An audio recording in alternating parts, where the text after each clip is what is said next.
ETF index mutual funds నేర్చుకుని stock మార్కెట్లో రాణించాలనుకుంటున్నారా? వెంటనే ఈ నెంబర్కి కాల్ చేయండి.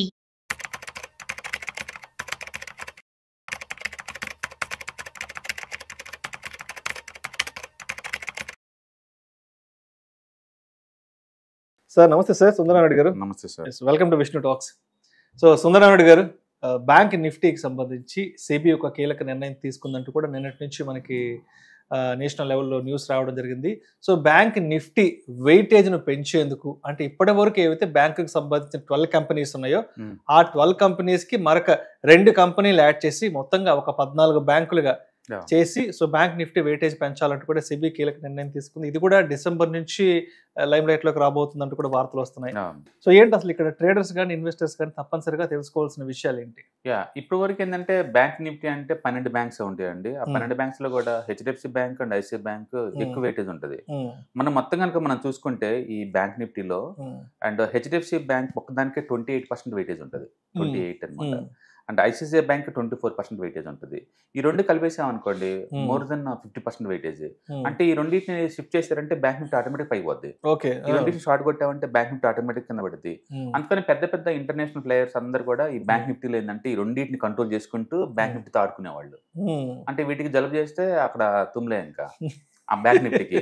అంటే బ్యాంక్ నిఫ్టీకి టోటల్ ఫైనాన్స్ మొత్తాన్ని కలిసి నిఫ్టీలో 37% వెయిటేజ్ ఉంది. అందుకని ఈ ఎఫెక్ట్ అవ్వటం వల్ల అక్కడ నిఫ్టీ కూడా ఎఫెక్ట్ అయ్యేది. అట్లా నిఫ్టీని అంటే బ్యాంక్ నిఫ్టీని కంట్రోల్ పెట్టడం కోసం వాళ్ళు ఈ హెచ్డిఎఫ్సి అండ్ ఐసిఐ బ్యాంక్ని కంట్రోల్ చేసేవాళ్ళు అనమాట.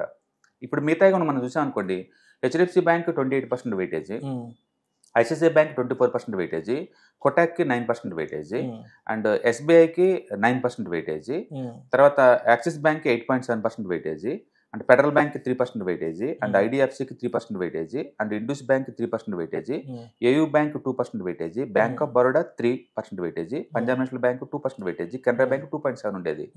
మొత్తం చూసుకుంటే మెజారిటీ వాటా ప్రైవేట్ బ్యాంక్స్ బాగుండేది. ఓకే, అది కూడా హెచ్డిఎఫ్సి ఐసిఐ బ్యాంక్ ఎక్కువ ఉండేది. ఇప్పుడు కొత్త రూల్ ఏంటంటే ఏ ఒక్క దానికి కూడా వెయిటేజ్ మోర్ దెన్ 20% ఉండడానికి లేదు. ఓకే, అన్ని రీబ్యాలెన్స్ చేస్తున్నారు. ఏ ఒక్క దానికి సింగిల్ దానికి 20% కంటే ఎక్కువ వెయిటేజ్ ఉండడానికి లేదు.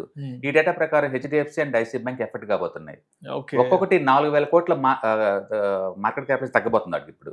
అంటే వెయిటేజ్ ప్రకారం ఏంటంటే దాంట్లోంచి 4,000 కోట్లు షిఫ్ట్ చేయాలి వేరే వాటికి. అందుకని that is the bad news for the HDFC and ICICI. అయితే వాటిని రీప్లేస్ చేయాలి కదా. ఆ రీప్లేస్ చేసే ప్రాబిలిటీ క్యాండిడేట్స్ ఏంటంటే Yes Bank, Indian Bank, Union Bank, Bank of Baroda. ఈ 4 ఏదో ఒకటి, ఏదో 2 లేదా 4 అయి ఉండొచ్చు. ఎందుకంటే ఇప్పుడున్న 12 బ్యాంక్స్ కడితే మినిమం 14 చేయాలి, మినిమం, మాక్సిమం కాదు. అందుకని 2 అయితే గ్యారంటీ చేరితే మేబీ 4 కూడా చేరొచ్చు. అందుకని 4 చేరే candidates Yes Bank, Indian Bank, Union Bank, Bank of India. ఈ న్యూస్ తోటి నిన్న పబ్లిక్ సెక్టర్ బ్యాంక్స్ నిన్న 1.5% పెరిగినాయి. ఎంటైర్ మార్కెట్ బ్లీడ్ అవుతున్నా సరే పిఎస్యూ బ్యాంక్స్ ఒకటి సెంట్రల్ గవర్నమెంట్ వాళ్ళు సెంట్రల్ పబ్లిక్ బ్యాంకులు అన్నింటిలో కూడా ఎఫ్డిఐ పరిమితి 20 నుంచి 49% పెంచారు. అదొక గుడ్ న్యూస్ ఉంది. రెండోది బ్యాంక్ నిఫ్టీలో మ్యాండేటరీగా నీకు మార్చి 31 కల్లా ఖచ్చితంగా 14 బ్యాంకులు చేసేయాలి. ఏ ఒక్క బ్యాంక్ కి మాక్సిమం వెయిటేజ్ 20 కన్నా ఎక్కువ ఉండడానికి వీల్లేదు అనే సరికల్లా ఒక్కసారిగా మళ్ళీ పబ్లిక్ సెక్టర్ బ్యాంక్స్ కొంటాం బిన్ చేశారనమాట. ఈ మార్పులు చేర్పులు ఈ డిసెంబర్ నుంచి స్టార్ట్ అవుతాయి. ఫస్ట్ అడ్జస్ట్మెంట్ 4 ఇన్స్టాల్మెంట్ లో మొత్తం అడ్జస్ట్మెంట్ చేసి మార్చి 31 కల్లా బ్యాంక్ నిఫ్టీలో టోటల్ టాప్ వెయిటేజ్ 20% కన్నా ఎక్కువ ఉండడానికి లేదు, మినిమం 14 ఉండాలి. అదే టైంలో టాప్ 3 మొత్తం కలిపి 40% కన్నా ఎక్కువ ఉండడానికి లేదు. ఇప్పుడు 62% ఉంది టాప్ 3 అనమాట. సో టాప్ 3 కలిపినా సరే 45% ఎక్కువ వెయిటేజ్ రాకూడదు. దానివల్ల ఏంటంటే బ్యాంక్ నిఫ్టీలో మెజారిటీ వాటాగా ఉన్న వాటి స్ట్రెంత్ తగ్గబోతుంది అనమాట. ఈ డేటా ప్రకారం హెచ్డిఎఫ్సి బ్యాంక్ 29% వెయిటేజ్ ఉంది కదా, అది ఇప్పుడు 9% తగ్గించుకోవాలి వెయిటేజ్ని. 9% తగ్గించుకోవటం అంటే ఆల్మోస్ట్ 5,000 కోట్ల డబ్బులు వేరే ఫండ్ వెళ్ళిపోతాయి ఇంకా. అంటే అప్పుడు ఈటీఎఫ్స్, ఇండెక్స్ ఫండ్స్ అందరు కూడా దాన్ని సెల్ కొట్టాలి 4,000 కోట్ల వర్త్. అండ్ అలాగే ఐసిఐసిఐ బ్యాంక్ ఉంది అనుకోండి, ఇప్పుడు 26% వెయిటేజ్ ఉంది. అది ఖచ్చితంగా 6% వెయిటేజ్ తగ్గించుకోవాలా. దాని మీనింగ్ ఏంటంటే 3,600 కోట్లు దమ్మాలి ఆ వర్త్. ఓకే, అండ్ ఎస్బీఐ ఉంది అనుకోండి, ప్రస్తుతానికి 8% ఉంది కాబట్టి చెప్పలేము. ఓకే, అంటే కాబట్టి ఈ రెండు మ్యాండేటరీగా ఎంతకంత లాస్ అవుతుంది అనమాట. ప్యాసివ్ ఫండ్స్ 2 కలిపి రఫ్గా 8,000 కోట్లు లాస్ అవుతాయి. నాకు తెలిసి ఆ డబ్బు ఎంతకంత ఎస్బీఐలో జాయిన్ అయ్యే ఛాన్స్ ఎక్కువ ఉంది. ఎందుకంటే ఎస్బీఐ 20 లేదు కాబట్టి. అంటే ఖచ్చితంగా ఎస్ బ్యాంక్ మంచిదే.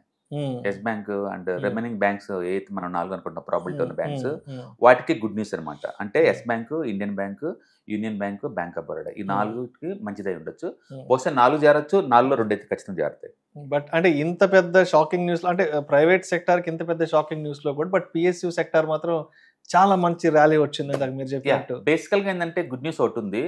పిఎస్సి బ్యాంక్స్ రిజల్ట్స్ నిజంగా బాగున్నాయి. నిజంగా బాగున్నాయి. ఎంత అంటే ప్రైవేట్ బ్యాంక్స్ తో పోల్చుకుని ఇవే బాగున్నాయి. అంటే ప్రైవేట్ బ్యాంక్స్ ఏంటంటే ప్రైస్ టు బుక్ వాల్యూ, అంటే బ్యాంకింగ్ లో మనకు వాల్యుయేషన్ పారామీటర్ ఏం చూస్తారంటే బుక్ వాల్యూ చూసుకుంటారు. ఎందుకంటే వేరే వాళ్ళ దగ్గర నుంచి డబ్బులు తీసుకొని వేరే వాళ్ళకి లోన్లు ఇస్తుంటారు. మళ్ళీ ఆ డబ్బులు తీసుకొని డబ్బులు ఇవ్వాలి కదా, అందుకని బుక్ వాల్యూని ఎక్కువ కన్సిడర్ చేసేది బ్యాంకింగ్ ఇండస్ట్రీలోనే. ఆ డేటా ప్రకారం తీసుకుంటే ప్రైవేట్ టూ మచ్ ఎక్స్పెన్సివ్ ఉన్నాయి. కొన్ని అయితే 4x ఉన్నాయి బుక్ వాల్యూతో పోల్చుకుంటే. పబ్లిక్ సెక్టర్ బ్యాంక్స్ ఒక బుక్ వాల్యూకి దొరుకుతున్నాయి, ఇంకా చీపర్ దొరుకుతున్నాయి. అందుకని పబ్లిక్ సెక్టర్ బ్యాంక్ చాలా చీపర్గా ఉన్నాయి. అందుకని వాటి బాగా పెరుగుకుంటూ పోతుంది. లాస్ట్ కోవిడ్ దగ్గర నుంచి ఇప్పుడు దాకా బ్యాంకింగ్ ఇండస్ట్రీలో అద్భుతాలు జరిగిందంటే పబ్లిక్ సెక్టర్ బ్యాంక్స్ అండి. అవి మొత్తం ఎవ్రీ ఇయర్ యావరేజ్ 25 to 30% పోతూనే ఉన్నాయి.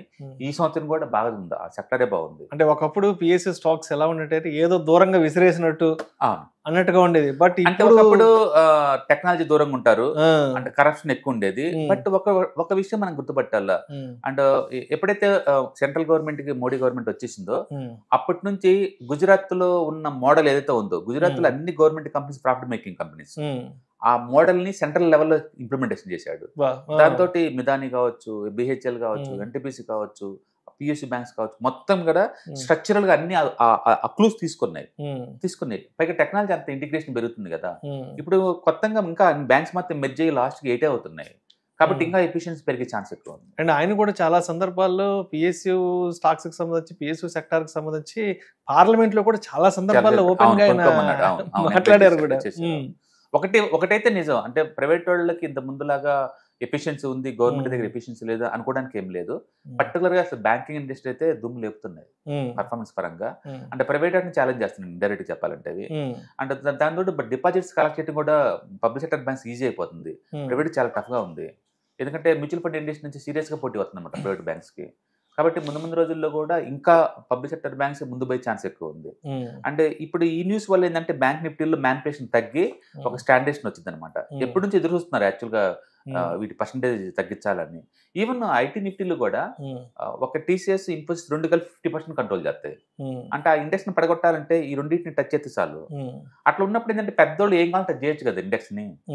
ఇప్పుడు ఏమవుతుందంటే ఈ 14 పెంచడం ద్వారా, వెయిటేజ్ తగ్గడం ద్వారా ఇంత ముందులాగా దాన్ని టచ్ చేయలేరు అనమాట. అందుకని మ్యానిపులేషన్ తగ్గుతాయి. అప్పుడు బ్యాంక్ నిఫ్టీలో వాలటిలిటీ తగ్గిపోద్ది.